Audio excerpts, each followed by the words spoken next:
नमस्कार दोस्तों, आज की वीडियो में हम मानव विकास के बारे में बात करेंगे। चार्ल्स डार्विन की ओरिजिन ऑफ स्पीसीज नामक पुस्तक से पूर्व साधारण धारणा यह थी कि सभी जीवधारियों को किसी दैवीय शक्ति ने उत्पन्न किया है तथा उनकी संख्या, रूप और आकृति सदा से ही निश्चित रही है।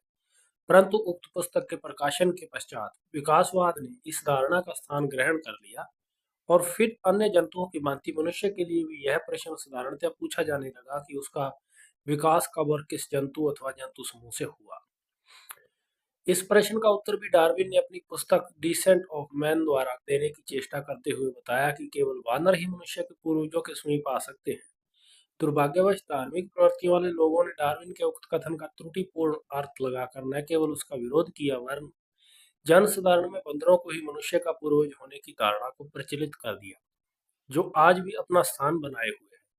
यद्यपि डार्विन मनुष्य विकास के प्रश्न का समाधान न कर सके, तथापि इन्होंने दो गूढ़ तथ्यों की ओर प्राणी विज्ञानियों का ध्यान आकर्षित किया।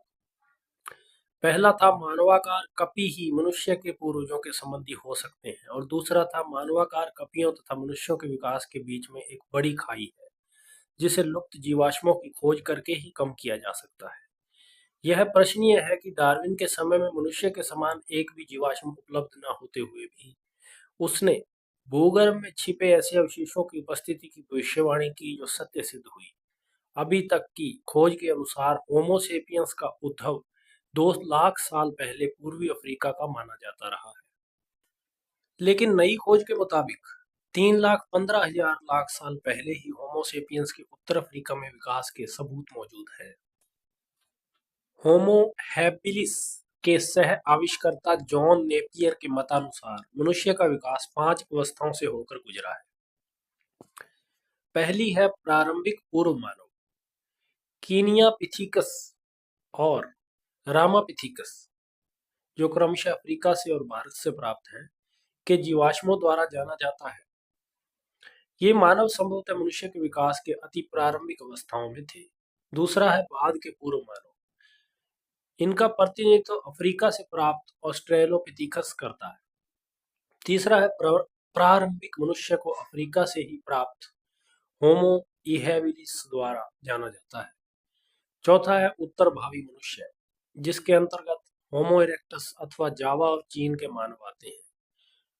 और पांचवा है आधुनिक मानव या होमो सेपियंस, इनका प्रथम उदाहरण क्रोमैग्नॉन मानव में प्राप्त होता है। आधुनिक मानव अफ्रीका में 2 लाख साल पहले सबके पूर्वज अफ्रीकी थे।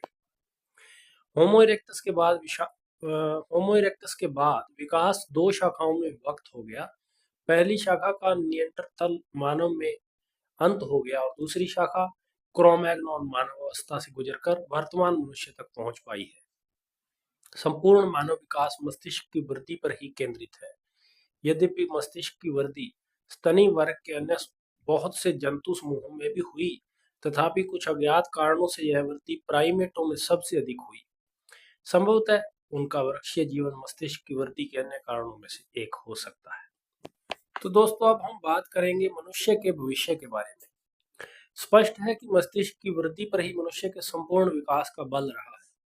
यह वृद्धि अब भी हो रही है या नहीं, यह कहना कठिन है, परंतु जितना कुछ विकास हो चुका है उसके आधार पर मानव और लुप्त सरीसृपों के विकास से तुलनात्मक निष्कर्ष निकाले जा सकते हैं।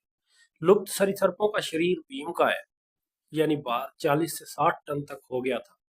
फलस्वरूप वृहत शरीर की आवश्यकताओं को अपेक्षाकृत छोटा मस्तिष्क पूरा न कर सका और ये जंतु क्रमशः लुप्त हो गए। इसके प्रतिकूल मनुष्य में शरीर के अनुपात में अपेक्षाकृत मस्तिष्क कहीं बड़ा हो गया है। अतः मनुष्य के मस्तिष्क की अधिकांश शक्ति शारीरिक आवश्यकताओं, भोजन, सुरक्षा आदि को पूरा कर लेने के बाद भी शेष रह जाती है।